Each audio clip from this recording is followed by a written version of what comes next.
The chamber is open and full of whispers. Before we dive in, check the link in the description if you want exclusive timelines, members-only videos you won't find on YouTube, all on our Patreon.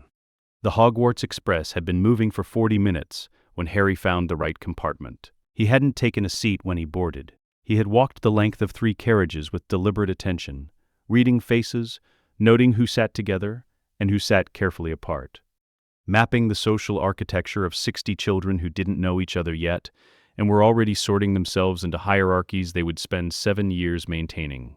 He passed Ron Weasley's compartment with a brief nod through the glass. "I see you, we'll talk later," and kept moving.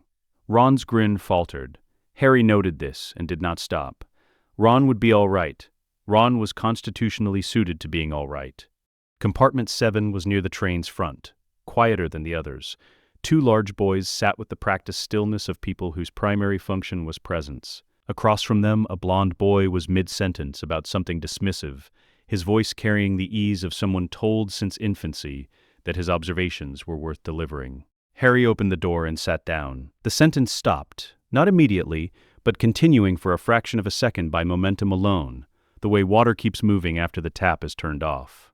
Then the boy registered Harry's face, and the scar at the edge of his fringe, and the sentence ended. "You're Harry Potter," Draco Malfoy said. "You're Draco Malfoy." Harry held his gaze without performance. "I know who your father is. I know what he does when the lights go out. And I know what happens to your family at the end of the story he's been writing." Not fear, exactly, but the recalibration of someone who has just felt the ground shift beneath them and isn't certain yet how far it intends to go. "I don't know what you think you—" "I'm going to show you something," Harry said. "It won't feel like a memory because it hasn't happened yet. But it's real. When I'm finished, you can take my hand or walk away, and I will be fine either way."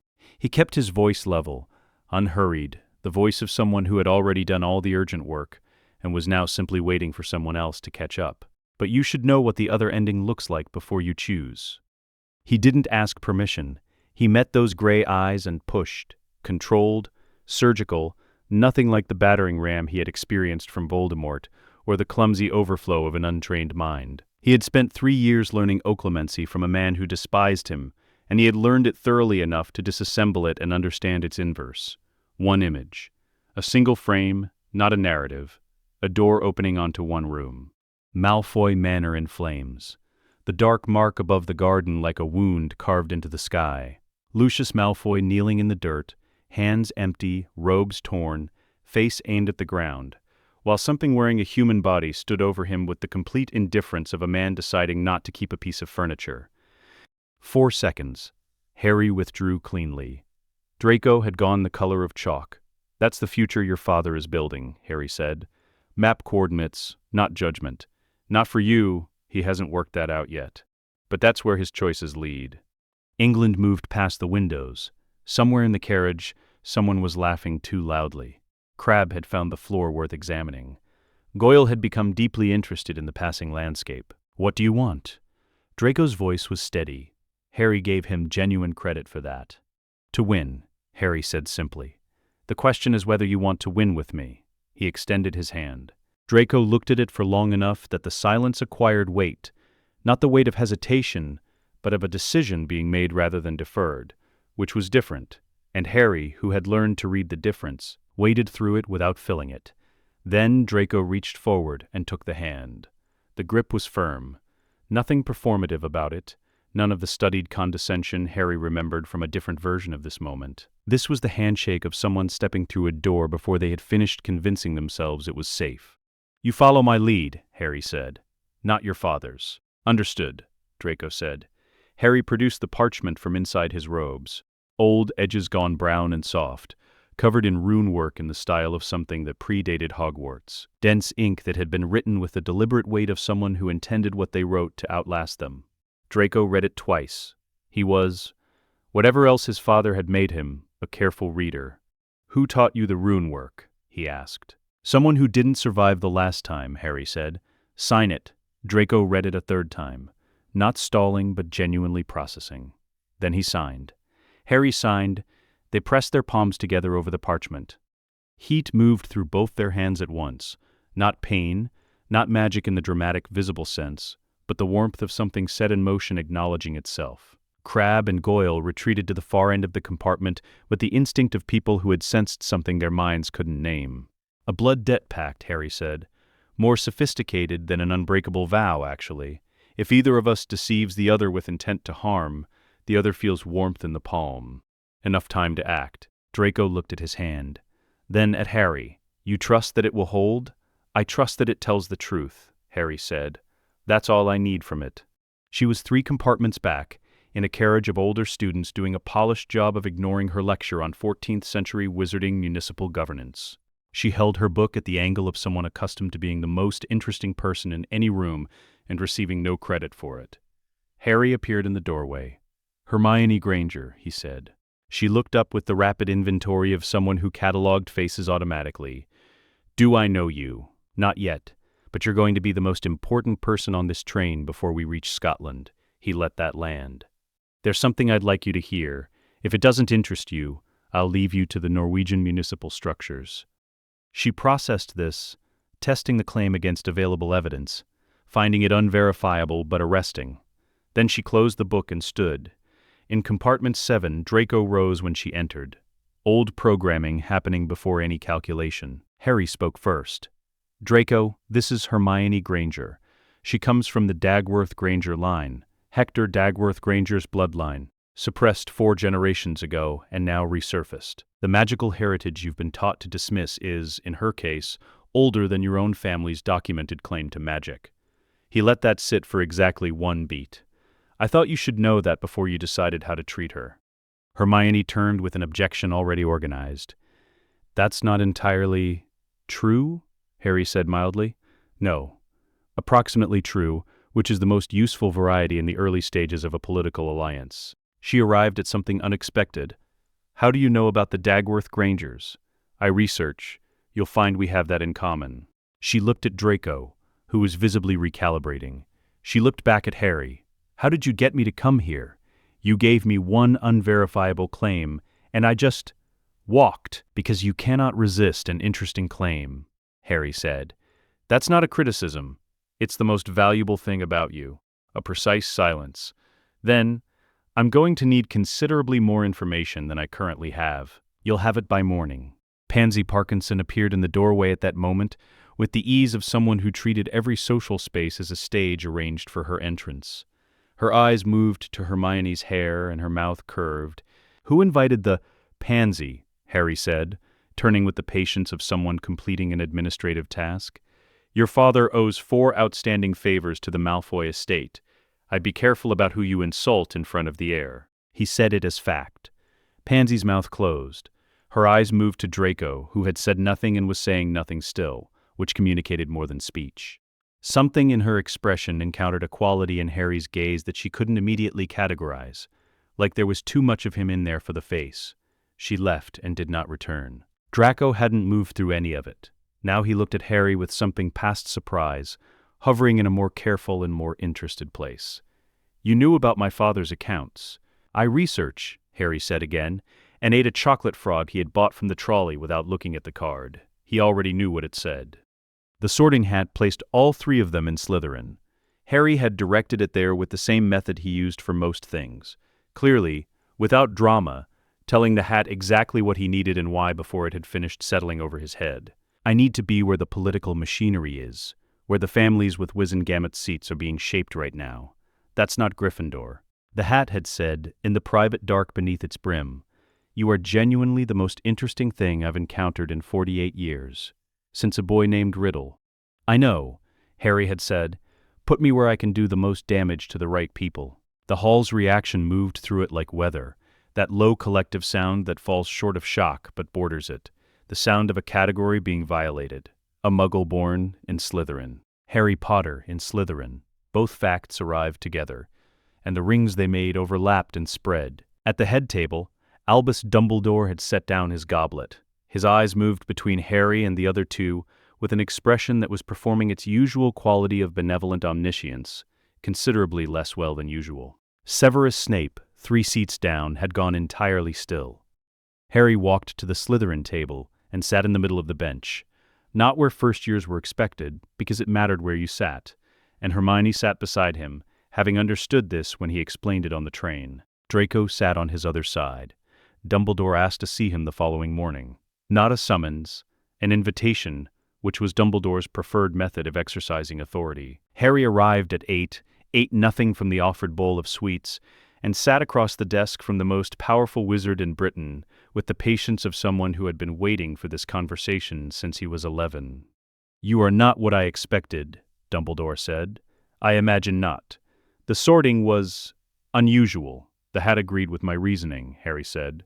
"I found it receptive to a well-organized argument." Dumbledore looked at him over his half-moon glasses with the expression he used when he was deciding how much to reveal by concealing. "I had hoped to guide you this year, to introduce certain ideas gradually as you were ready for them." "I appreciate that," Harry said. "I'd like to save us both time.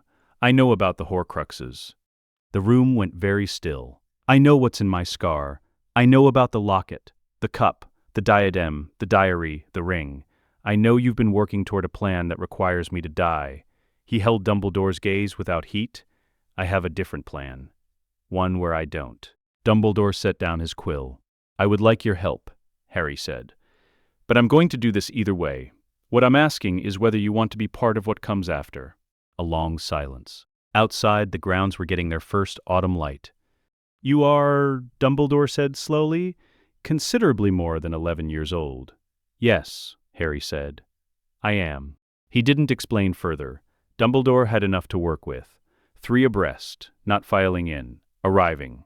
The common room that night carried the weight of all the secrets it had been keeping for centuries. Fires lower than in other houses, furniture chosen rather than merely inherited. The dark water of the lake shifting in slow waves above the green-lit windows, occasionally interrupted by something large enough not to need to announce itself. Marcus Flint arrived at 11:15, with 2 fourth years and the bearing of someone who had never encountered an obstacle that couldn't be solved by forward pressure. He registered Harry and stopped, then spoke the way some people used names, as the beginning of a verdict. "Potter. Wrong house. First years who wander into Slytherin tend to have very short nights." Harry looked at him with the settled attention of someone who had already solved the room and was now simply waiting for it to catch up. He turned to the stone alcove at the far end of the common room. A portrait had been there since the castle was built, dark-framed, the painted figure thin and still, wearing the expression of a man who found most things insufficiently interesting to hold his gaze. It had not moved in nearly 50 years. Harry looked at it and spoke. Not English, not Latin. Something that moved through the room's acoustic architecture differently. Softer in some consonants, harder in others, words that occupied more space than their sound suggested. Carrying the authority of a language not heard in these walls, in living memory. The portrait opened its eyes. The common room went genuinely silent. Not the silence of people trying to be quiet. The actual absence of sound that occurred when every person made the simultaneous decision to stop moving. The painted figure looked at Harry with the attention of something that had been maintaining its focus through decades of dormancy, and had not, until this moment, found the wait rewarded. When it spoke, the accent was from before English had settled into its current shape. The law of the serpent's throne, a compact woven into these foundations by the founder himself, waiting for a true Parselmouth to wake it, is recognized. The last who stood thus was nearly 50 years ago. Before him, the centuries. The painted eyes moved once across the room and returned to Harry. The heir stands in his proper place. Marcus Flint took one involuntary step backward. "The title's ceremonial," Harry said, turning back with the patience of someone who intends to explain a thing only once. "But signals are real. You've run this dungeon for 5 years. I have no interest in your social standing. I'm here for the kind that matters outside these walls, the political architecture. If you're as intelligent as your performance suggests, that arrangement works for you." A pause. "The Quidditch captaincy is reviewed annually." Flint looked at the portrait, which had already returned to its characteristic expression of finding the general population beneath sustained attention. He looked at the 2 fourth years beside him, who were studying the floor. He went to bed without a word. No one else spoke. Hermione appeared at breakfast the following morning, having been awake for several hours. On her nightstand, the previous evening she had found a copy of Ancient Laws of the Wizarding Compact, with 3 pages marked. She had read all 3, then the surrounding chapters, then started from the beginning, and arrived at the table with 16 pages of her own notes and one specific question. "The caretaker regency doctrine," she said, setting the notebook beside her plate with the placement of someone treating it as a serious object. "It requires a co-signatory who is a sitting head of an ancient house. That's you, as Lord Potter." "Yes," Harry said. "And Draco petitions as nearest Black blood relative?" "Yes. If the petition succeeds before Sirius Black is freed, the Black family seat votes against the Death Eater faction from inside the network Lucius has spent 15 years building as his primary political base." Harry poured his tea. From within, Hermione set her pen down with deliberate care. A pause that meant something. "You've been planning this since before you arrived." "Long before," Harry said. Across the table, Draco was receiving the recalibrated attention of older students who had spent the previous night arriving at new conclusions about where their investment should sit. He navigated it with the composure of someone trained for exactly this, who was discovering, without his father's choreography, that he didn't know what to do with the genuine version. He glanced at Harry, a slight inclination of Harry's head. "You're fine, keep going," and Harry returned to his breakfast. "We need a meeting with Snape," Harry said. "This week." Hermione picked up her fork. "He'll be difficult. Initially, how do we manage that?" "We make clear that difficult isn't in his interest," Harry said. "He's spent 20 years reading situations for survival. He just needs to read this one correctly." The potions office at 8 in the evening belonged to Snape, the way certain rooms belong to certain people, not merely occupied but shaped by them. The preserved specimens in their jars had been positioned with the precision of someone who understood that a room communicates before any person in it speaks. The desk held one document, placed there deliberately to provide something to look at that wasn't Harry. Harry sat without waiting to be invited. Snape regarded him with an expression he did not use in the classroom. Not contempt, not cold approval. Something less categorized. "Where did you learn occlumency?" Snape said. "A request for completion, not a question. From a text, then from iteration against a legilimizing opponent. Occlumency cannot develop past the conceptual stage without opposition." "I know. I found opposition." Snape's jaw tightened fractionally. He didn't ask the follow-up, the mark of someone who recognized when a question wouldn't produce the answer being sought. "You performed wandless legilimency on the train. On another first year. Without consent. 1 image, 4 seconds, clean withdrawal. He was not harmed and the information was accurate." Harry held his gaze. "I've seen what harmful legilimency looks like, Professor. I know the difference." "You've seen." Snape stopped. The pause of someone encountering a sentence that didn't fit their model of the speaker. His eyes went through a rapid adjustment. "Who are you?" "Harry Potter, 11 years old. First year. Slytherin. A beat. Also something else. But that's the conversation we need to confirm you're ready for before we have it." The fire in the grate shifted. A jar caught the new light. "You have Lily's eyes," Snape said. He said it the way people said things they hadn't planned to, with the absence of preparation of a sentence that had been waiting somewhere and came out without being sent. Harry had once sat with this man's memories at the worst hour of a war, and understood, in the watching of them, that grief long enough and specific enough stopped feeling like an emotion and started feeling like a climate, something you lived inside rather than experienced. He had cried for Snape alone, after. He was not going to waste this conversation on pity. "I know," Harry said. "I've been told."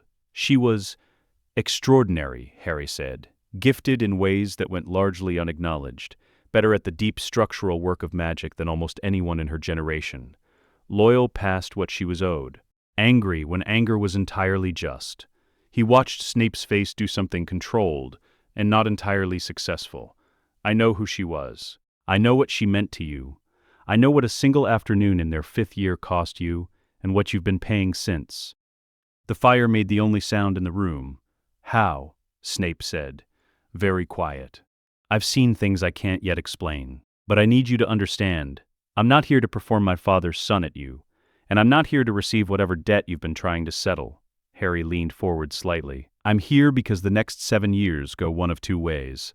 In the version where you're simply a potions professor, waiting in a dungeon for a war to need your most specialized service. You die, not ceremonially, not heroically in any recognized sense. Expendably." He let that sit. "That is wrong.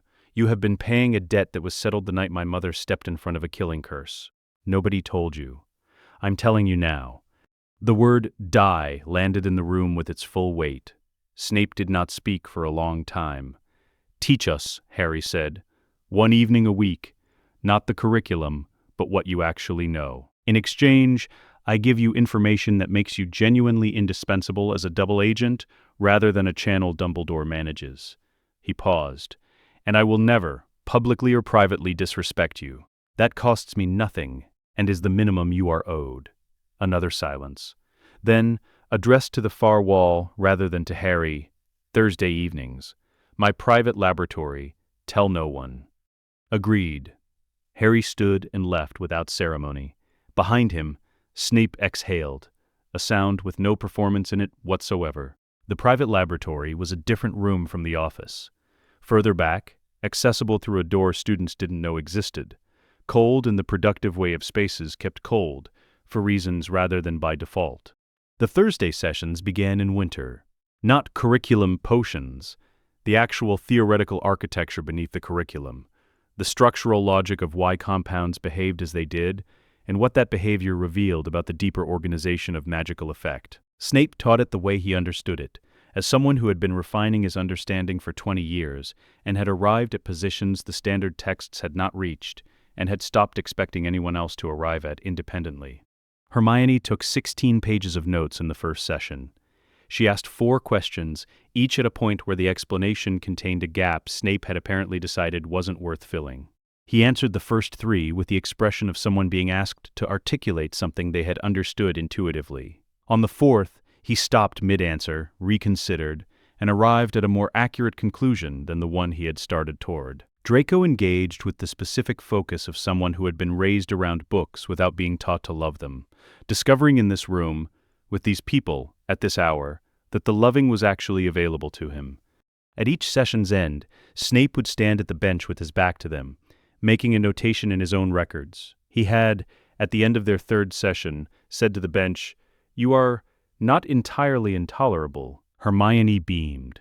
Harry gathered his bag. Draco wrote to his father that evening, describing the potions sessions as progressing excellently under expert guidance, which was true, and included nothing further that his father could use, which was the entire point of the letter. The private laboratory was a different room from the office. Further back, accessible through a door students didn't know existed, cold in the productive way of spaces kept cold for reasons rather than by default. The workbench held instruments that didn't appear in the curriculum storeroom. Calibration tools for diagnostic potions, wand wave detectors, a reference spectrograph for magical compound analysis that Snape had built himself from a design he had never shared with anyone. The Thursday sessions began in winter and did not end. Not curriculum potions, the actual theoretical architecture beneath it, the structural logic of why compounds behaved as they did, and what that behavior revealed about the deeper organization of magical effect. Snape taught it the way he understood it, as someone who had been refining his understanding for 20 years and had arrived at positions the standard texts had not reached, and had stopped expecting anyone else to arrive at independently. Hermione took 16 pages of notes in the first session. She asked 4 questions, each at a point where the explanation contained a gap Snape had apparently decided wasn't worth filling. He answered the first 3 with the expression of someone being asked to articulate something he had always understood intuitively. On the 4th, he stopped mid-answer, reconsidered, and arrived at a more accurate conclusion than the one he had started toward. He wrote the corrected version in his own notebook, without comment. Draco engaged with the specific focus of someone who had been raised around books without being taught to love them, discovering in this room, with these people, at this hour, that the loving was available to him after all. He asked fewer questions than Hermione, and made fewer notes, but Snape occasionally glanced at him mid-explanation with the expression of someone verifying that the architecture was landing. By the 5th session, Snape had stopped asking how they had gotten past the 3rd-floor corridor. By the 8th, he had begun leaving additional materials on the bench before they arrived, papers he had written but never published, because the journals he might have submitted them to were edited by people he had reasons not to trust with his actual conclusions.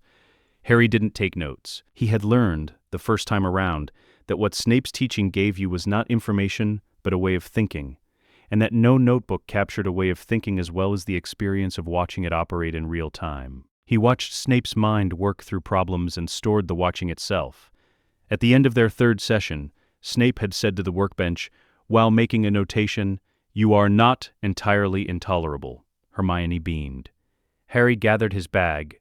Draco wrote to his father that evening, describing the potion sessions as progressing excellently under expert guidance. Which was true, and included nothing further that his father could use, which was the entire point of the letter. By October, the library's third alcove from the back, sheltered behind shelves of medieval land law that no student had consulted voluntarily in decades, was theirs. Foundation law, board governance, black family inheritance procedure. Hermione maintained separate notebooks for separate research threads, each labeled on the spine in her small exact handwriting. She found, in the Board of Governors' original constituting compact language that hadn't been revived since the 19th century, board authority could be terminated by a 2/3 Wizengamot majority combined with a petition from sitting heads of ancient houses if the board was found operating in derogation of the founders' original educational mandate. "The petition requires sitting heads," Draco said, reading over her shoulder, "not majority-age heads, because by the time anyone had reason to use it," Hermione said, "the people who might use it were already inside the board." Harry watched them work with the satisfaction of someone watching a machine assemble itself. How many current Wizengamot members would vote against Lucius specifically? From public voting records? 11. Hermione flipped to a separate notebook, but private positions are less stable than public ones. The Malfoy alliances run on favors and social pressure rather than genuine alignment. Pressure from another direction would test them. 17, if we include the Longbottom seat, Harry said. Augusta Longbottom is holding it for Neville and has her own reasons for wanting the Malfoy influence checked. You counted, Draco said. I've always counted. Harry set down the inheritance volume. The filing waits until our second year. We need the diary first. We need the artifact documented evidence of Lucius introducing it, and the seat count confirmed before we move. Premature action tells them what we're doing. And if we move correctly, Draco said, with the careful tone of someone working through implications rather than performing certainty, my father loses his board seat, his primary mechanism for ministry interference, and his ability to claim he's operating within legitimate channels. All at once, Hermione said.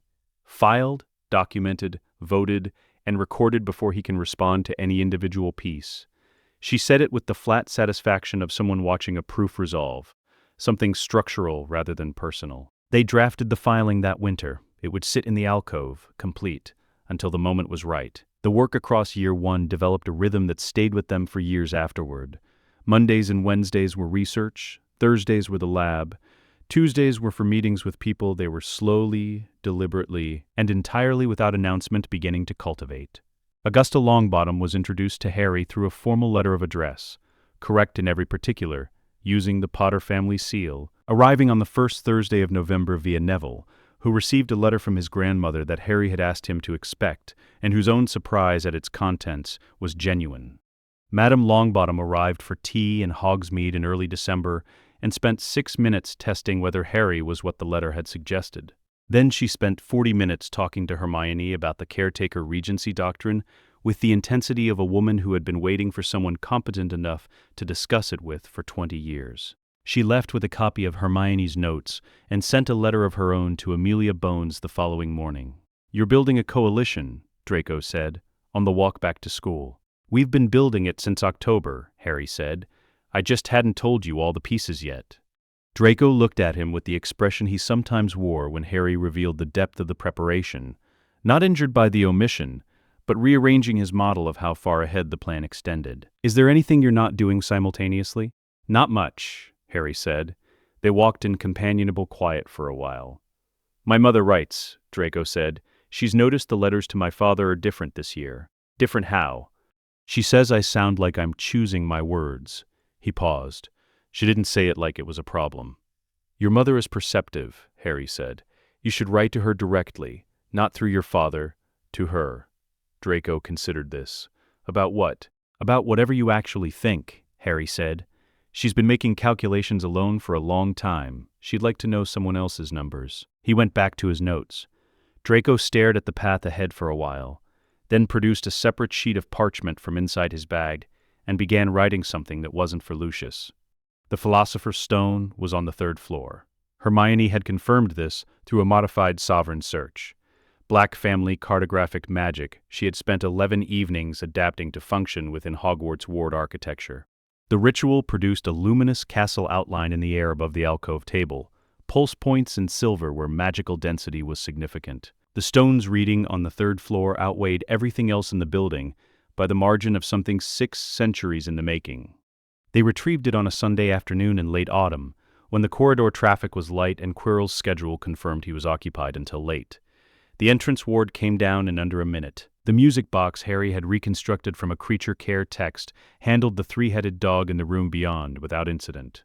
Devil's Snare recoiled from Hermione's bluebell flame before it reached her wrist, the technique reviewed in advance because she had known it was coming. The chess puzzle dissolved in 9 moves, narrated in Hermione's flat, rapid-thinking voice, no sacrifice required. Snape's potion puzzle stopped them. Hermione stood before 7 bottles and the verse, went absolutely still with the focus she reserved for things that earned her complete attention. "This is beautiful," she said. "I know," Harry said. "The verse is a misdirection engine. Content reading gives the wrong answer. Logical matrix reading, she was already working." Her finger moved along the bottles. "There's enough here for 3. 2 bottles of the forward potion, 1 for the return." She looked up. "He prepared this for allies, not for one person." A beat. "This is the 2nd conversation we need to have with Snape. The 1st is already underway." She distributed the bottles.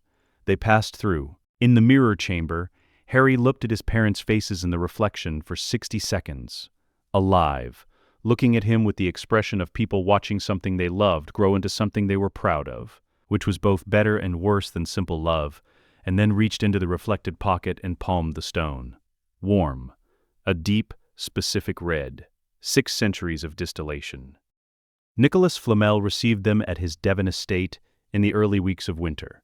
665 years old, looking like a man in his late 70s who had decided that appearing younger wasn't worth the effort. He received 3 11-year-olds returning his property voluntarily, with the interest of someone who had been dealing with theft attempts for centuries, and found genuine novelty in a different approach. Harry set the stone on the table without preamble. "You're going to tell me how you got in," Flamel said. "Yes, and then I'm going to tell you what we'd like in exchange." Children demanding a trade. The voice was French-accented, ancient in the way of things that had been speaking for centuries, and had arrived at an economy of expression that precluded decoration. "Usually they want the stone." "We don't want the stone," Harry said. "We want a life debt. Formal, binding, documented." The House of Potter preserved the lives of Nicholas and Perenelle Flamel. That acknowledgement carries significant weight in contract law, which I intend to use. Flamel looked at him for a long moment, then at Hermione's open notebook. "You've been studying the Dagworth Granger lineage." Hermione's pen stopped. "How did you—" "Hector was a colleague for 30 years. I would recognize that analytical approach anywhere." He looked at the notebook with something that wasn't quite nostalgia, but was its near neighbor. He filled margins exactly that way. "I would be very interested in discussing his family history with you, over several sessions if you're willing." Hermione looked at Harry. Harry looked at Flamel. "The life debt first," Harry said. "Naturally," Flamel said, and produced a quill maintained specifically for formal occasions. Quirrell departed in January, citing a nervous collapse. He left pale and diminished in a way that had nothing to do with nerves. The shade that had been living at the back of his head dispersed, by term's end, to a level Snape confirmed through a detection method Harry had provided and Hermione had calibrated. Not gone, not destroyed, but pushed back into the long patience of waiting. A deadline extended, not eliminated. Harry noted this and moved on. The diary was planted at Flourish and Blots in late August of the following year. Gilderoy Lockhart's signing event had packed the shop with exactly the sort of crowd Lucius Malfoy required. Noise, motion, 100 people looking in different directions. He slipped the diary among Ginny Weasley's second-hand books while Arthur Weasley wasn't looking, in the gap between one confrontation and the next. Harry had known this since his first year. By October of the new term, Ginny was wrong. Not wrong in the way of homesickness or the exhaustion of a difficult start, wrong in a structural sense. too still when she should have been moving, present in a room while also visibly conducting a secondary existence somewhere else.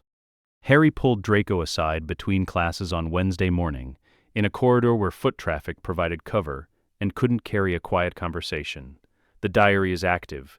Ginny Weasley, she's been writing in it for weeks. Draco processed this without visible alarm. Reflexive performance had been replaced by actual assessment over 14 months in the Alliance. Then we intercepted before it goes further. Draco's study session with Ginny, arranged through the social channels he had built across house lines over the preceding year, provided the opportunity. Hermione moved the diary from Ginny's bag with a palm-sized levitation charm. 4 inches of air, directed in the gap between one line of conversation and the next while Draco asked Ginny a question at the precise moment Harry had told him to. The diary was gone, 15 days from conception to execution. Harry sent it to Snape with 4 words. Don't open it. Wait. Snape opened it anyway, which Harry had expected. He read 2 pages, placed it in a lead container, and replied with 1 word. When? Harry replied, now. The venom was extracted from a shed fang. The basilisk shed teeth periodically in the darkness, and the fangs retained their venom long after separation from the creature. Hermione had developed the extraction procedure over 3 careful weeks, from potions theory. Snape applied it to the diary's cover, with the precision of a man encountering practical chemistry he hadn't previously had access to, and was already mentally filing. Tom Riddle's face surfaced in the pages, young, constructed from features deliberately assembled to look like exactly what people wanted to see. It lasted approximately 4 seconds before the venom reached it and dissolved it. The pages went blank. The diary became simply a book. Hermione looked at it with relief and nausea arriving simultaneously, neither displacing the other. 1, she said. 1, Harry agreed. He looked at the blank pages a moment longer. Tom Riddle had been 16 when he made this. 16, and already so afraid of dying that he had put a piece of himself somewhere else rather than live with the possibility of an ending. Harry understood the shape of that fear without sharing it. He put his wand away and moved on. The Chamber of Secrets received them the way all very old places did, not with welcome, not with threat, but with the acknowledgement of a space that had been used for the wrong things long enough to have stopped feeling anything about it. Harry opened the entrance in Moaning Myrtle's bathroom in an early autumn afternoon, using the one language that came not from learning, but from something left in him. Parseltongue arrived in his throat, the way second languages arrived when you'd been living inside them long enough. Naturally, below the level of conscious construction, the basilisk found them by scent. Eyes down, Harry said quietly. Stay still. The presence came before any shape did. A displacement in the air, a change in the dark, then the slow emergence of something that the human mind struggled to process at this scale. More than 50 feet, more than 60. The literature had perhaps been conservative. Harry closed his eyes and spoke in the register he used with garden snakes. Conversational, acknowledging. I know you can hear me. I know I'm not who you've been waiting for. I'm not him. I never will be. That's what I came to tell you. Silence. The held stillness of something enormous choosing not to move. What are you? The basilisk's voice in Parseltongue was layered, not decayed. Something compressed over a millennium into greater density than its origin. A parcel mouth. Not by heritage, by accident. Something tried to kill me when I was a child and left a piece of itself in my mind. That piece speaks to snakes. What tried to kill you? The last person to speak to you. His shade. A long pause. He is diminished, the basilisk said. Yes, I've been working to ensure it stays that way. Why do you tell me this? Because you should know who you're speaking to. And because what I want to say requires you to understand I'm not here to command you. I'm not capable of commanding you and wouldn't attempt it if I were. The water around Harry's feet was very cold. The one who made me, the basilisk said, bound me to this place with a compulsion I have worn for 1,000 years. I have killed on instruction. I have waited in the dark between instructions. I have not chosen between the two in longer than your kind keeps records. I know, Harry said, you cannot remove that binding. Not alone, not yet. But I can offer something different in the meantime. A compact rather than a compulsion. You remain in the chamber by choice. You extend us access by choice. And within 7 years, I'm giving you my word, knowing you can smell a lie. I will file a formal petition with the Ministry for your recognition as a sentient creature with protected legal standing. Not property, not a weapon. A person in the eyes of the institutions that currently pretend you don't exist. The chamber was quiet. 7 years, the basilisk said. 7 years, possibly less. And in the meantime, you guard the chamber on your own terms. We have access when needed. Your eyes are never used against anyone we name as an ally. Harry paused. And you are spoken to as what you are, not what you were made to be. Silence, different from the ones before it. Not the stillness of something weighing whether to strike. Something else, older and quieter. The girl with the notebook, the basilisk said. She has old magic in her blood. I can smell it. She does, Harry said. Tell her the chamber's southern passage has been sealed since the 16th century. There are texts behind the seal. Her kind of texts. Harry translated. Hermione's expression moved through astonishment, rapid calculation, and barely contained urgency in the space of 2 seconds. She achieved a voice that was almost entirely composed. Tell it I am deeply grateful, and will return with better light. Harry translated. The basilisk made a sound that was not Parseltongue, something lower, resonant, the sound of a creature that had been in the dark for a very long time encountering something it had not expected to find there. She sounds like the old kind, it said, the ones who ask questions instead of giving orders. She is, Harry said. Good. I have missed that. The ring was in Little Hangleton. Harry knew exactly where. A crumbling shack at the end of a lane where the Gaunt family had rotted through 3 generations of inbreeding and pride. The ring sitting in a box beneath floorboards no one had walked on in decades. He also knew it was cursed with something old and irreversible that killed by degrees, and that Dumbledore had put it on and begun dying from that single moment. Harry did not put it on. They went in early spring of their 3rd year, Hermione having spent 3 weeks developing a detection and extraction method that isolated the object without physical contact. Snape had spent 2 of those weeks working out the curse's structure from theoretical description alone, arriving at the Thursday session with an expression best described as reluctant satisfaction at himself. The box came up from the floorboards on a levitation charm. The ring sat inside it, gold band, cracked black stone bearing a triangular inscription, with the weight of something that had been waiting so long it had stopped noticing. Snape's countercurse took 40 minutes. Several sounds came from the ring during this process that had no business coming from an inanimate object. Then it was done. They destroyed it with basilisk venom applied to a prepared blade, the same extraction technique Hermione had developed for the fang they had collected on their first chamber visit. The destruction took 11 minutes, and left all 3 of them winded in a way that had nothing to do with the physical. 2, Hermione said. Harry nodded. He didn't comment on the stone and the ring. He didn't look at it more than once. Some things were not the mission. Sirius Black escaped Azkaban in the summer between their 2nd and 3rd years.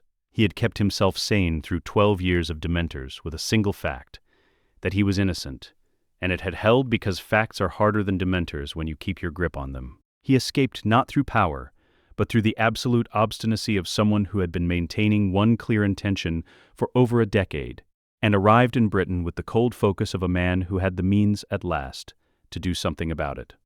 Harry tracked him through Snape's expanding network and through the animagus detection potion he and Hermione had been developing since year 2. The potion had 2 targets: Peter Pettigrew, unregistered rat animagus, living as a rat in Ron Weasley's possession; Sirius Black, unregistered dog, animagus, sheltering in the cave system above Hogsmeade. Remus Lupin, their new Defense Against the Dark Arts professor, was a registered werewolf and therefore appeared on no animagus detection result. Lycanthropy and animagus transformation were entirely distinct conditions. The difference between a curse you had never asked for and a skill you had mastered made that clear to anyone who thought about it carefully, which Harry had. He had been looking forward to seeing Remus with a patience that had taken 3 years not to burn through. The Shrieking Shack on a Sunday afternoon in autumn had the atmosphere of somewhere that had wanted to be left alone for decades, and had been remarkably successful in this ambition. Harry went in through the ground floor with Draco behind him. Sirius was in the upper room, against the wall, thin in the way bodies became thin when asked to sustain something ordinary food couldn't reach. Long matted hair, eyes that came up from the floor when the door opened, the eyes of someone who had been running their alertness at full capacity for years and could no longer dial it down. Those eyes found Harry. What moved across Sirius's face in the next 2 seconds would have required a paragraph to describe and a lifetime to experience. Harry crossed the room and sat on the floor beside him, in the dust and cold, with no ceremony. "Hello, Padfoot," he said. Sirius's voice had the careful quality of a mechanism testing whether it still worked. "How do you know that name?" "James told me. Not untrue, in the timeline where it had happened. James is—" "I know," Harry said. "I know all of it. What happened to your family, what you've been carrying, why you escaped. And I know you're right about Peter." He held Sirius's gaze directly. "I've been building toward getting you out since my first day at Hogwarts." The arithmetic didn't fit the face in front of him. "You're 13, Sirius said. 12 when I filed the petition.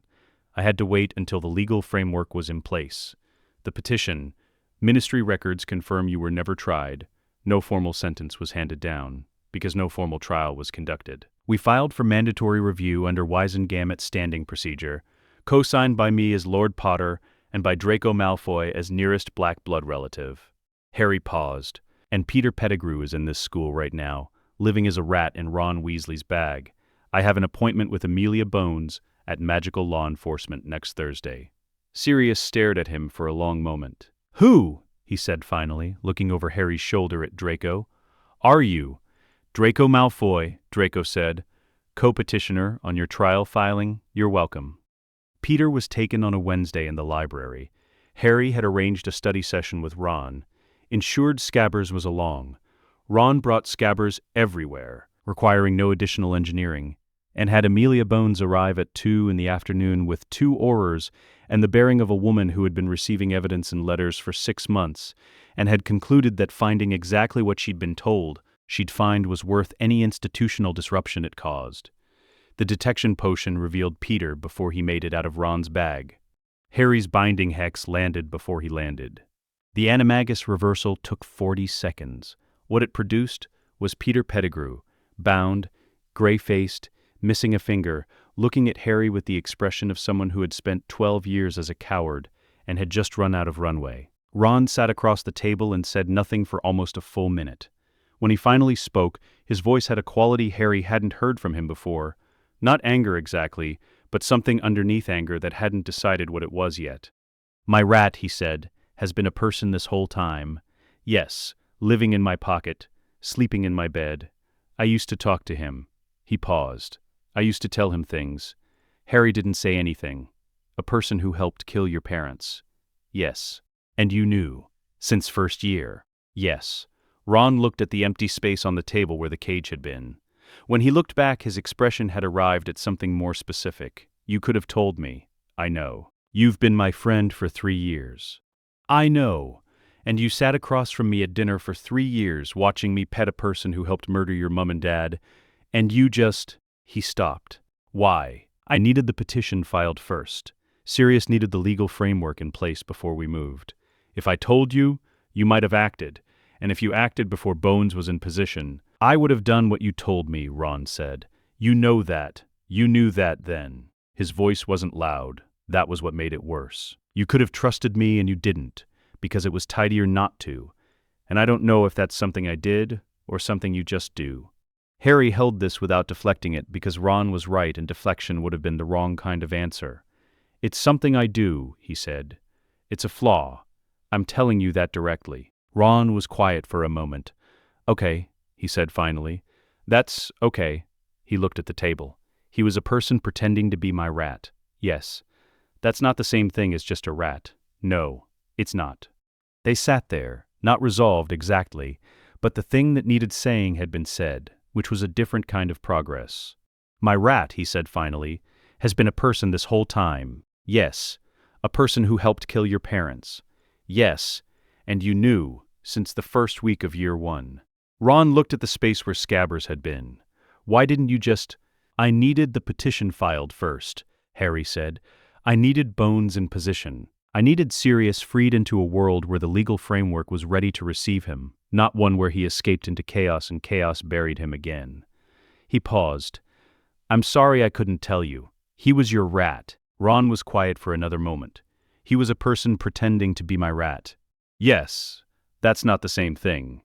"No," Harry said. "It's not.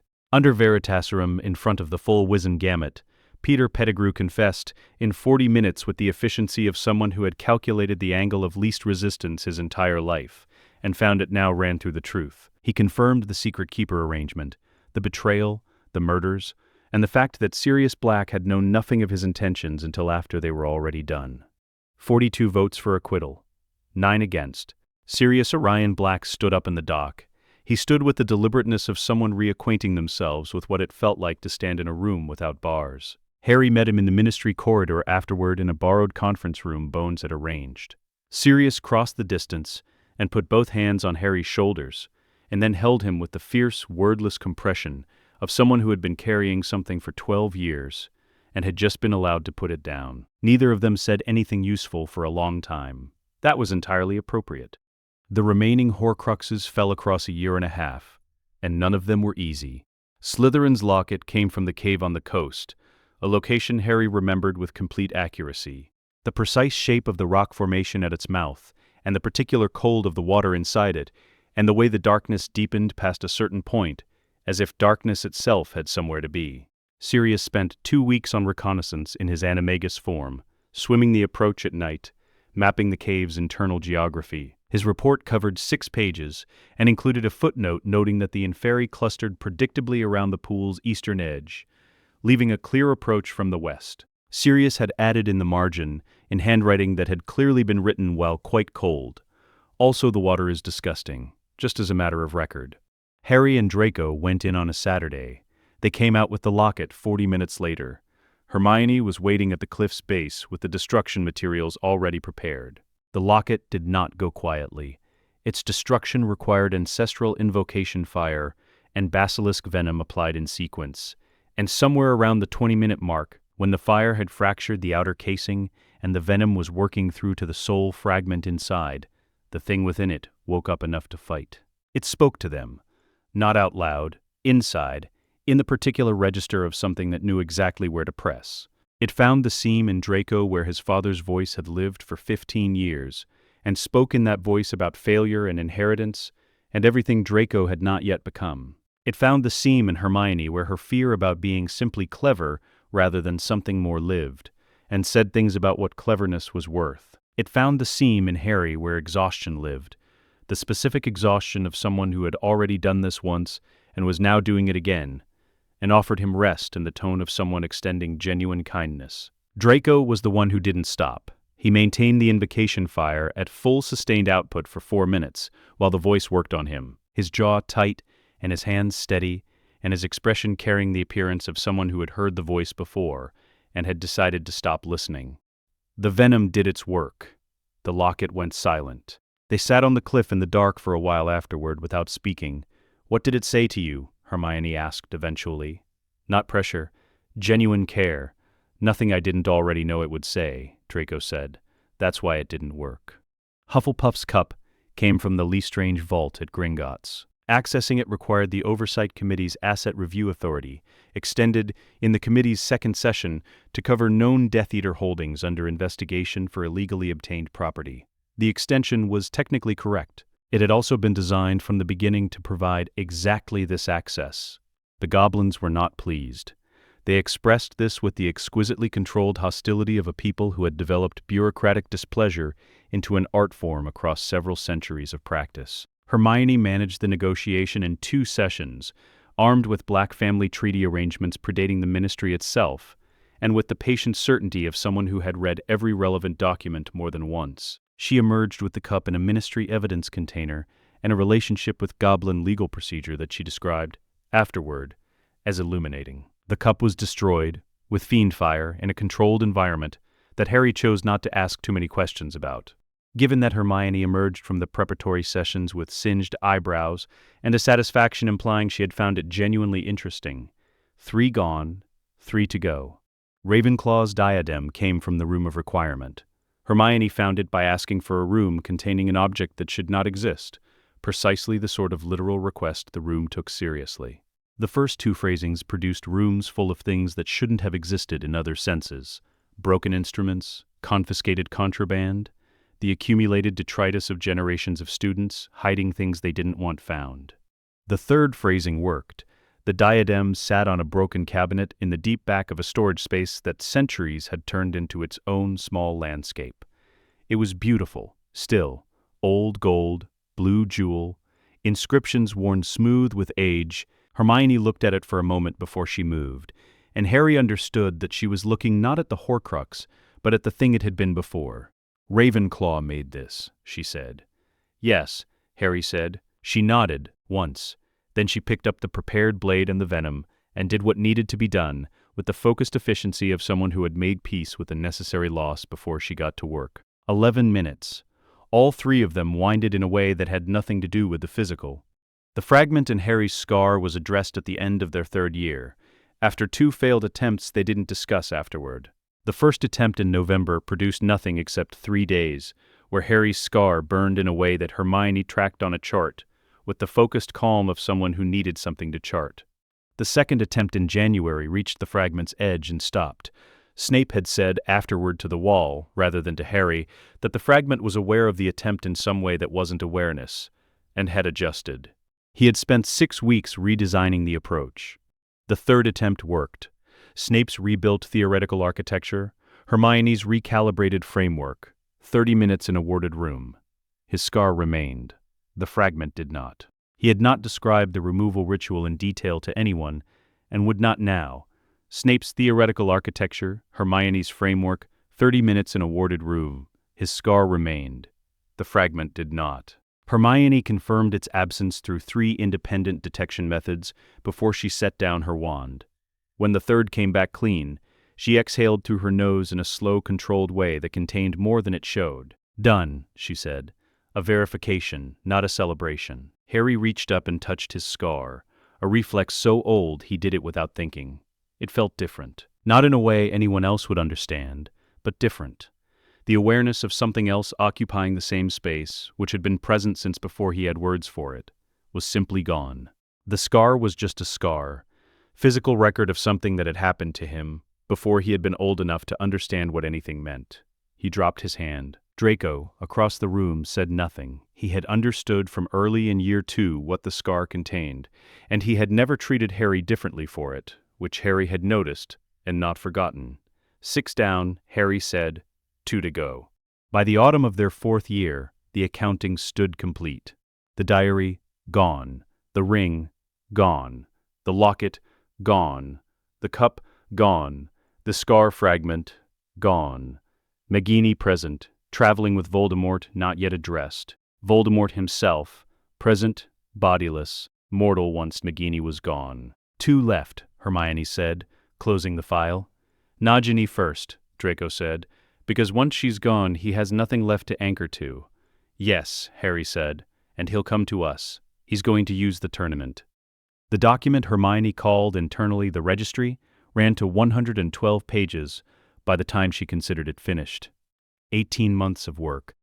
Ministry financial records technically public under a Public Records Act that had never been repealed because repealing it would have required acknowledging it existed. Written in bureaucratic language, evolved over 40 years, to be technically accessible and practically impenetrable to anyone without specialized training in ministry administrative procedure, which Hermione had acquired by reading every relevant text and then corresponding with a retired ministry clerk named Euphemia Blackwood, who had spent 30 years processing these records, and who responded to Hermione's first letter with the delight of someone who had been waiting decades for a person to ask the right questions. 47 documented instances of governance failure across a single administration. The ethics oversight mandate, also never repealed, also found in the same archive, required the standard to be 3 or more. Harry filed on a Tuesday. 6 votes, exactly the minimum required to force the committee's constitution. Potter, Black, Sirius formally designating Harry as his Wizengamot representative during recuperation. Malfoy contested and resolved at the procedural stage. Longbottom, Bones, Prowett. The motion was heard. The vote passed. An independent oversight committee, for the first time in 16 years, constituted by legislative mandate rather than ministerial appointment. Augusta Longbottom as chair. Amelia Bones as legal officer. Independent investigative authority. Independent subpoena power. No reporting obligation to the minister's office. Cornelius Fudge watched the count complete from the ministerial gallery, with the expression of someone standing in a room from which a load-bearing wall has just been removed. The structure had not yet collapsed, but it now understood what was holding it up. Dolores Umbridge was the committee's first witness. She arrived in her pink cardigan, with her fixed smile, and the confidence of a bureaucrat who had spent 20 years ensuring that the committees she appeared before were staffed by people she had helped appoint. She sat in the witness chair and found, in the junior observer position with right of question under the applicable procedure code, Hermione Granger, 14 years old, leather portfolio in her lap. Hermione had spent 2 weeks selecting her one question from a list of 47. She applied the criterion Harry had given her in year 1. The best question is the one that cannot be answered correctly regardless of which direction the witness turns. She asked it in the flat, measured voice she used for things that mattered. Madam Umbridge, can you explain the provision in the Creature Welfare Directive under which centaurs were retroactively stripped of protected status, given that you authored the provision and also chaired the ratification committee, which appears to constitute a conflict of interest under Section 12 of the Ethics Code? Umbridge's smile held its exact dimensions. Behind it, something went very cold. That matter was fully reviewed. By the committee you chaired, Hermione said. Yes, I noted that. I'm asking about the conflict of interest, not the review outcome.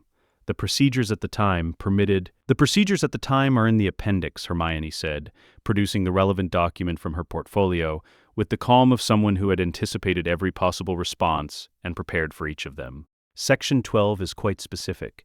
A conflict of interest is defined as any situation in which a ministry official holds both authoring authority and ratification authority over the same provision. The definition contains no exception for committee chairship. Umbridge looked at the document. She looked at Hermione.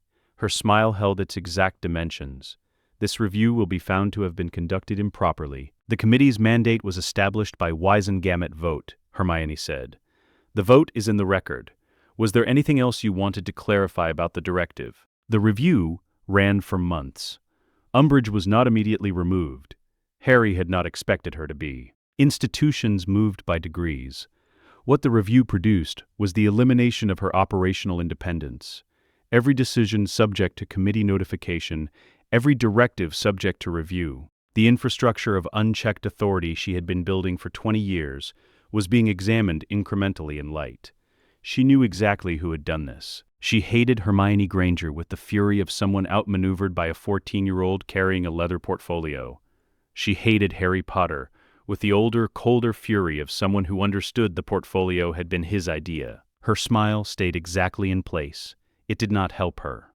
The Triwizard Tournament's original charter, dated to the late 13th century, had been amended 11 times across 5 centuries. In the 7th Amendment, added in the mid-18th century to resolve a dispute between 2 competing champions from the same school, Hermione found a provision permitting joint entry under the designation of sovereign unit when the parties held a legally binding magical compact and represented a shared institutional heritage.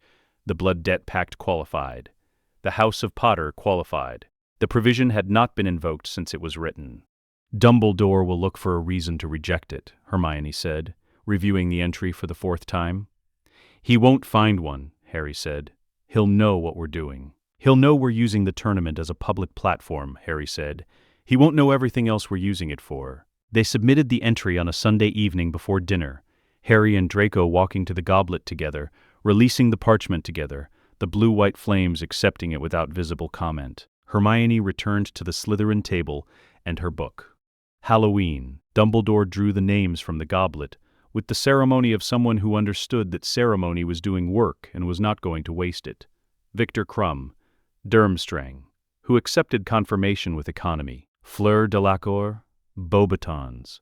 Composure so complete it had become its own form of expression. Cedric Diggory, Hogwarts, the Hufflepuff table producing the sound of people actually pleased rather than performing it. Cedric's face doing what faces did when something genuinely wanted had genuinely arrived. Dumbledore set the goblet back. It flared again. Not the standard blue-white, something with more gold in it, magic encountering a category it hadn't processed in nearly 2.5 centuries, handling it with careful attention. 2 slips rose together, rotating in the same slow turn, bound by faint luminous gold. Harry James Potter, and Draco Lucius Malfoy, entered as a sovereign unit under the Charter's 7th Amendment, representing the ancient and noble House of Potter. Karkaroff protested in 2 languages. Madame Maxime raised a measured concern. Bagman said something enthusiastic and factually imprecise. Fudge began an objection and stopped. 3 sentences in, the visible arrest of a man whose calculation had just produced a result he didn't want to act on. 2 Wizengamot seats, an active oversight committee, a documented registry still working through review. He settled back and did not finish. Dumbledore looked at the faint gold thread connecting the 2 parchments, then at Harry, who met his gaze with the polite attention of someone with nothing to hide about the mechanism. "The provision is valid," Dumbledore said to the hall. "The charter is explicit. The goblet has recognized the entry." A pause. "We have 4 champions." Task 1. The Hungarian Horntail. The strategy was environmental. The arena was bounded. The Horntail's chain created a fixed attack radius. The egg sat outside that radius from the correct approach angle, which required the dragon's attention to be occupied elsewhere. Draco occupied it, entering 3 seconds after Harry, moving left with the unhurried ease of someone who understood that fear produced the movement patterns prey produced. Harry moved right and reached the egg at the 4-minute 7-second mark. The crowd produced its response all at once. Victor Crumb watched Draco's task from the champion's enclosure with the focused attention of someone running an analysis rather than simply observing. At its conclusion, he said something in Bulgarian to the heir in front of him. A student 4 sections over heard it. "They don't fight it, they make it irrelevant." Task 2. The Lake, Gillyweed variant from Snape's private stock. Navigation from Black Family exploration texts. They descended together, activated a joint illumination working that spread outward in a sphere rather than a beam, found the hostages in 6 minutes, surfaced at 23 minutes. The judges deliberated for 14. Task 3. The Maze. Harry moved through it the way he moved through all things he had done before, with the economy of someone for whom each obstacle was already solved. Draco navigated his route with the lateral thinking that 3 years of alliance work had refined from a social skill into something more comprehensive. They reached the Triwizard Cup from different angles at the same moment. Harry looked at Draco across it. Draco looked back. Something in his expression had agreed to this in theory, and was now encountering it in practice, finding that theory and practice were different weights. "Ready?" Harry said. "Not a question." "No," Draco said. "Let's go anyway." They touched the cup together. The maze dissolved. The graveyard arrived. Cold, dark, the red-blue luminescence of a ritual prepared for a passenger who had arrived in the wrong configuration. Wormtail emerged from behind a headstone and stopped. His eyes moved from Harry to Draco and back, running a calculation his instructions had not accounted for. Harry's binding hex landed before the calculation resolved. They stood in the dark above a prepared cauldron and did not panic, because they had been here before, in planning, if not in fact, and they had not come unprepared. Footsteps from beyond the graveyard's boundary. Sirius first. Then Snape, slightly apart, the way Snape positioned himself when he had decided to be somewhere and hadn't announced the decision in advance. The port key signature took 40 seconds to triangulate, Snap said, without preamble. "Appreciated," Harry said. The cauldron's light flared. Without Harry's blood of the enemy, forcibly taken, which Harry had not provided. The ritual had no anchor. The light died. The cauldron went cold. Voldemort remained a shade. What followed over the next 13 minutes was an engagement between 4 prepared people and 8 Death Eaters who had been arranged around a ritual that was no longer happening, and who had not yet received the instruction to update their operational expectations. They were good fighters, experienced, practiced, some of them carrying 20 years of dark magic work, but they had arrived at positions built around a specific outcome, and the outcome had inverted, and the 4 seconds it took each of them to process this were 4 seconds they didn't have. Sirius fought with the ferocity of someone who had been saving 12 years of something for exactly this.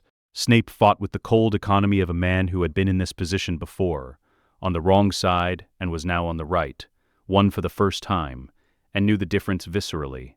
Harry fought without drama, moving through the engagement the way you moved through terrain you had mapped, reading the next position before arriving at the current one, always slightly ahead of where the response was aimed. Draco, when it was over, had taken down 3 Death Eaters on his own, using a combination of Slytherin dueling technique and something harder to name that had developed across 4 years of Thursday evenings and alcove work, and simply having decided, at age 11, to be something different from what he had been headed toward. When it ended, Wormtail was bound, the Death Eaters were bound or fled, and the graveyard was simply a graveyard. Tom Riddle's shade drifted somewhere above the cold ritual site, with the hollow purposelessness of something that had been thwarted so completely it hadn't yet understood how to respond. Cedric Diggory walked out of the maze 20 minutes later, with the Triwizard Cup and the slightly dazed expression of someone who had just won something and wasn't sure how. In the stands, his parents were very loud. He found another method. Voldemort's defining characteristic had never been power, it was persistence. An alternative ritual, pre-statute magic from texts removed from public archives 3 centuries ago, located through a Death Eater scholar doing his research while his master couldn't do it himself. The ritual required a willing servant's blood rather than an enemy's. What it produced was diminished, less stable, younger in magical terms, but physical.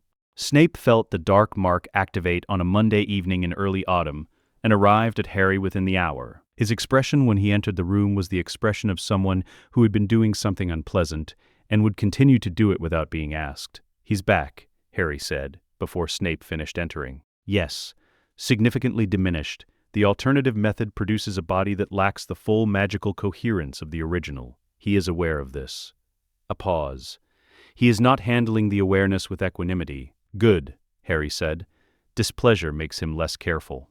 Snape looked at him with something that had stopped being surprise several years ago and had become simply the ongoing assessment of someone watching a thing operate and checking it against expectation. "You knew he would find another method." "I knew he would try everything available before accepting an ending," Harry said. "That's who he is. The method he found produces less. We work with less." He told Draco and Hermione at breakfast the following morning. His hand was steady on his coffee cup. "He's back. We move to the final phase." Hermione closed her book. Draco was very still. "When?" Draco said. "When we're ready," Harry said. "Which means we have work left." He looked at both of them across the breakfast table in the winter light. Nagini first, then him. In that order and no other. The plan was presented in the Black family drawing room on a Saturday in late winter. Sirius, Remus, Tonks, Kingsley Moody, and Narcissa Malfoy, who had been sitting at the edge of her son's plans for 2 years, and had decided, without announcement, which side she was on.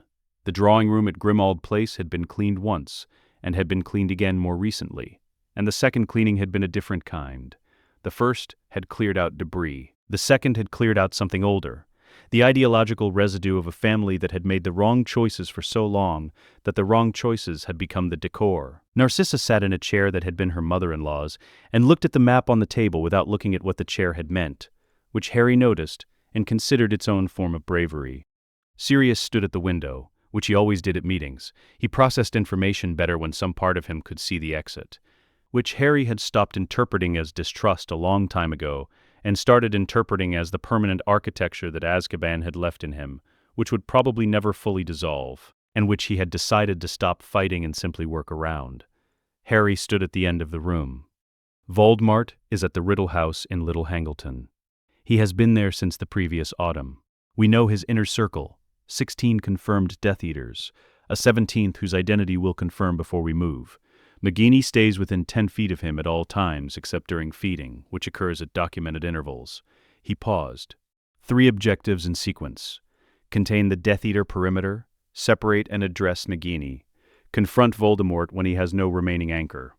Direct approach, Moody said, studying the map with the look of someone finding it both adequate and improvable in equal measure. With adequate preparation, he will stand and fight. That has always been true, and it's especially true now with a body he resents. He needs a public victory to establish the new form's authority over his followers. So we give him the opportunity, Sirius said. We give him the ground, then we change it. Narcissa looked up from the map, and the 16th Death Eater. My husband will be at the boundary, Harry said. Not by my arrangement, by his own choice. He won't go home empty-handed. He never does, which is his pattern, and his pattern means he'll position himself at the perimeter as an observer rather than inside with the others. He held her gaze. He won't be hurt unless he makes a choice that requires it. Narcissa considered this for a moment. He will make that choice, she said. Then what happens to him is his own doing, Harry said. Not mine, and not yours. Something settled in her expression that she did not name and did not perform. She looked back at the map. Moody said, "When?" 1 week, Harry said. Draco needs 3 more days with the preparation, and I want 4 days of observation to confirm the perimeter hasn't shifted. He looked around the room. Everyone sleeps. No one runs on exhaustion into something with this many variables. That's not a suggestion. Draco's role had been established in the previous autumn and had not changed. He would take Nagini. Harry had determined this in the planning's earliest stages. Not because Draco was the most capable person for the task, but because Draco needed an act that was entirely his own. An act with nothing to do with Harry's authority or the Alliance's architecture. Killing Voldemort's familiar, the creature that was both his last Horcrux anchor and his most valued companion, required a commitment so complete and irreversible that it could not be done on behalf of someone else. It had to be chosen for its own reasons. Harry had told him this in October, in the alcove, at 2 a.m. Draco had listened. Then, "You've thought about what I need?"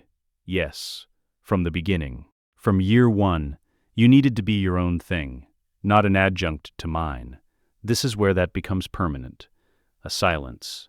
"What if I fail?" Draco said. "You won't," Harry said. "But if you do, we adapt. I'm not sending you alone because failure is acceptable.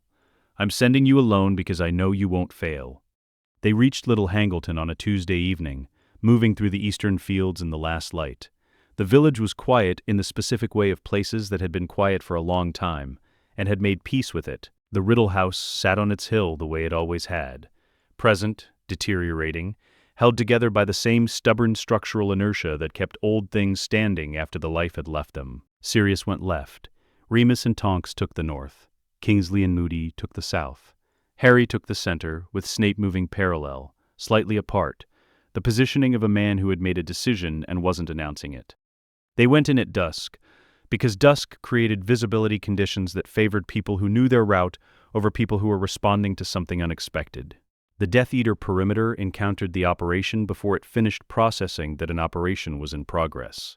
Harry moved through the outer positions with the efficiency of someone who had learned, in a war he was trying not to repeat, that hesitation in the approach costs more than it saves. He was not cruel, and he was not merciful. He was complete. They reached the house's boundary in 11 minutes. Draco split there. He had the basilisk venom blade in an inner pocket, prepared that morning with a steadiness that Harry had watched and said nothing about. Hermione had triple-checked the extraction and the blade's preparation. The venom required direct application at depth, which meant Draco needed to be closer to Nagini than was comfortable, for longer than was comfortable in conditions that would make comfort irrelevant anyway. None of this had changed his expression. He moved toward the outbuilding where Snape's surveillance had confirmed Nagini's feeding location, and he did not look back. Looking back communicated uncertainty. Draco Malfoy, who had spent 4 years dismantling the version of himself built on his father's certainties, was not uncertain. Inside the outbuilding, in the dark, he would face Voldemort's last Horcrux anchor, alone. A creature that was also, in the way that mattered, the only companion Tom Riddle had genuinely loved. He would end it not because he had been ordered to, not because the plan required it, but because he had looked at everything his father had built, and everything Harry had shown him was coming, and had chosen, at 11 years old and every year since, to be a different kind of person. That was what the blade was for. Harry watched him go for 1 second. Lucius Malfoy arrived at the boundary from the east at the same moment. He stopped when he saw his son. Draco was 30 feet away, moving with purpose toward the outbuilding. Lucius's voice carried the register it had always carried, the authority of someone who had never had to doubt it would land. "Draco, come away from there." Draco stopped. He turned. He looked at his father across the field in the fading light, and what passed between them required no words. Lucius's expression moved through its usual sequence: authority, command, the expectation of compliance, and arrived somewhere it had never been before. The expression of a man encountering the limit of everything he had built. "No," Draco said. 1 word, carrying no performance and no hesitation. Then he turned back to the outbuilding and kept walking. Lucius stood at the boundary for a long moment. Then he looked at Harry. Harry met his eyes and said nothing. He had nothing to add to what his son had just said. He turned to the house. The ground floor of the Riddle house smelled of disuse, and something deeper, the cold of a space inhabited by something that had never produced warmth.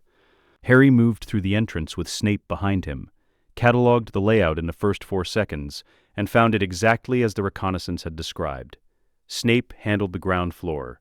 Harry took the stairs, a single closed door at the landing's end. Through it, a presence that had been oriented toward the staircase since the moment the perimeter broke, waiting with the patience of something that had been aiming at this confrontation for 15 years and was not going to be rushed now that it had arrived. Harry opened the door. The room had been a bedroom once. The furniture remained wardrobe, chair, bed frame without a mattress, accumulating the silence of a space that had stopped being used for the purposes furniture was designed for. Voldemort stood at its center. This version was different from the one Harry had faced across a graveyard in another life. The alternative ritual had produced something younger in aspect, less entirely inhuman, the snake-like quality present but not absolute, a body that betrayed awareness of its own inadequacy in how it was held. He was recognizable as Tom Riddle in a way the original version had long since stopped being, and he found that recognizability intolerable. Harry Potter, he said, high, cold, and even diminished, exactly what it had always been. I expected you sooner. I know, Harry said. I needed the Horcruxes first. The red eyes did not change in the way faces changed. But something in Voldemort's stillness shifted, the recalibration of someone encountering information that had not been factored in. All of them, Harry said. The diary, our 2nd year. The ring, our 3rd. The locket, our 3rd. The cup, our 4th year. The diadem, our 4th. The scar fragment, our 3rd. He held Voldemort's gaze. Najni is being addressed right now. From somewhere below, and to the right, the direction of the outbuilding, a sound arrived. Not an explosion, a single sustained note of magic meeting magic at the point where one of them was ending. Then silence. Draco's voice, carried from below, done. Harry did not break eye contact. You came here without Horcruxes, he said, in a body you resent, to face someone who has been preparing for this for 4 years. He let that sit. I'm not going to kill you. Not because I'm incapable, and not because anything requiring forgiveness has been forgiven, because killing you makes you a martyr, and martyrdom is the one resource you have left that I haven't removed. The red eyes moved across his face with the reading of a category that hadn't been planned for.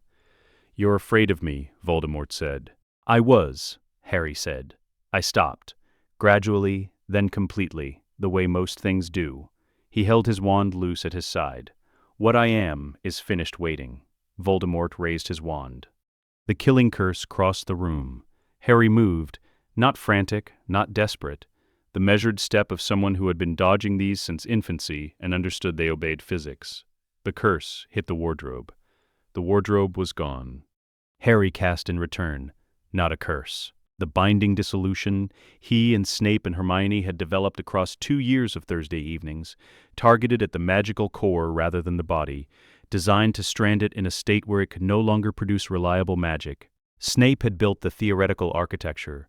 Hermione had calibrated it through 17 iterations in the private lab, refining the targeting until it was precise enough not to be deflected by standard magical shields. Harry had tested it last on an old wardrobe door in the Grimmauld Place cellar, which had ceased to creak afterward, which Snape had noted in his records as a positive result. He had never used it on a living target. Voldemort deflected the first attempt with the ease of someone who had been deflecting complex magic for decades. A simple redirect, the kind of response a body performed without decision. The second attempt he redirected differently, more deliberately, requiring more of his attention to manage. Harry saw him assess it mid-redirect and file the classification, and understood that he was being analyzed, which was fine because the third cast was not a third attempt at the same thing. He sent it where Voldemort would be in 2 seconds, having read the movement patterns since the first exchange. Not the broad movements, those were controlled, deliberate. The micro-shifts that preceded them, the weight transfer a 1/4 second before the direction changed. The tell of a fighter so far above all opposition for so long that he had stopped noticing he had developed one. The second attempt he redirected differently, more deliberately, requiring more of his attention to manage. Harry saw him assess it mid-redirect and file the classification, and understood that he was being analyzed, which was fine, because the third cast was not a third attempt at the same thing. Voldemort's counter was faster than Harry had modeled. The third cast hit a redirect, and came back altered, not reversed, but twisted, and it clipped Harry's wand arm with enough force to make his grip uncertain for 2 seconds that mattered. He stepped back, sustained it one-handed, the tremor in his grip visible, the targeting less precise than it needed to be. From the doorway, Snape did not move. Harry had told him, "Don't intervene unless I'm down." Harry was not down. He steadied, recalculated, sent it where Voldemort would be in 2 seconds. The dissolution hit. It was quieter than Harry had expected. Not an explosion, not a dramatic crack of magic meeting magic, just a change. Like the difference in a room when a sound you had been hearing stops, and you only notice it in the silence. Voldemort's magic fractured, not broke, fractured the way glass fractured under point pressure. He cast again, and the spell produced a quarter of its intended force. He cast again, and it was less. His face in this moment was the most honest Harry had ever seen it. No performance of the Dark Lord, no managed presentation. The face of Tom Riddle stripped of everything he had built around himself, encountering for the first time the thing he had spent 50 years running from. Harry advanced, keeping the dissolution sustained with his wand hand, running the core stabilization with his other. 3 more spells from Voldemort, each weaker than the last. The third was barely displaced air. Harry stopped. Voldemort stood at the far end of the room with a wand that no longer answered him reliably. In a body he had not chosen, with no Horcrux anchors, and no magical core producing what he needed it to produce. He was upright. He was breathing. Behind the red eyes, for the first time across all their encounters and all their timelines, Harry saw the original fear, the one that had built everything else. The one that had been present since a boy in an orphanage, had understood he was mortal, and decided that was unacceptable. Snape appeared in the doorway. He took in the room without narration, the economy of a man who had been in enough confrontations to read one without commentary, and produced the binding sequence. Black family magic, the loquacious animi, crossing the room and settling around Voldemort, with the completeness of something designed for exactly this. Tom Riddle sat down on the floor. Not a collapse, a sitting down. The movement of someone who had run the remaining calculations and found no direction left for them to run in. Harry looked at him for a long moment. He had imagined this moment in many configurations across 4 years of preparation, and had found in every imagining that it was impossible to know what it would feel like until it was happening. What it felt like was complete, not triumph, not relief, something more precise than either. A door that had been standing open in the wrong direction for 15 years had finally correctly closed. "You'll stand trial," Harry said, "before the full Wizengamot, every count, every name, every year of it." He paused. "That's not a mercy, it's the opposite. You've been choosing death over accountability your entire life. You don't get to keep choosing." Tom Riddle said nothing. He was looking at the floor. Just the floor. Harry put his wand away and walked out. Draco was outside when Harry came down, standing in the gap between the outbuilding and the house's east wall, very still, waiting for his own assessment of what he had done to find a stable form. Harry crossed to him and stood beside him, not in front of him, not facing him. Beside him, in the cold. "It worked," Draco said, after a moment. "Yes. I could tell from inside something changed the moment it happened." "His last anchor," Harry said. "When you took Nagini, he became as mortal as the rest of us." The March night was clear. Above Little Hangleton, the sky was doing what country skies did away from city light, revealing more of itself than most people were accustomed to seeing. "My father was at the boundary," Draco said. "I know. He called to me." A pause, and it was the easiest thing I've ever done, saying no, and I don't know what to do with that. Harry thought about the boy on a train who had offered a hand with studied condescension, and the boy who had offered a hand with genuine uncertainty, and all the accumulated choosing in between, increment by increment, in the same direction. For 4 years, that had added up into someone who could stand in a field in March and call it easy and mean it. "You don't have to do anything with it," Harry said. "It just is." Hermione arrived from the perimeter and came to stand on Draco's other side. The 3 of them stood in the gap between buildings and did not say anything useful for a while. That was entirely appropriate.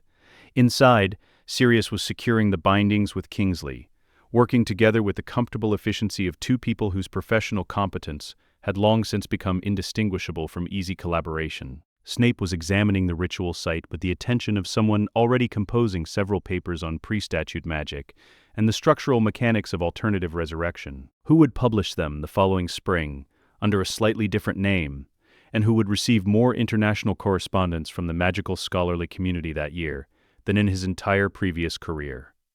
Remus was helping Tonks with the perimeter cleanup in the comfortable way of two people for whom professional ease had deepened over the past 3 years into something that went beyond work. Tonks said something. Remus laughed, the laugh of someone not performing amusement, but genuinely experiencing it. Harry noted this from outside without being able to explain exactly why it mattered to him that much, except that it did. Moody was cataloging the bound Death Eaters with the thoroughness of a man who had learned across a long career that the careful work at the end of a confrontation was where things that looked like endings became actual ones. He moved through them without speed, because speed was not the point. Completion was the point. Hermione, Draco said, yes, your math was right. She looked at the sky.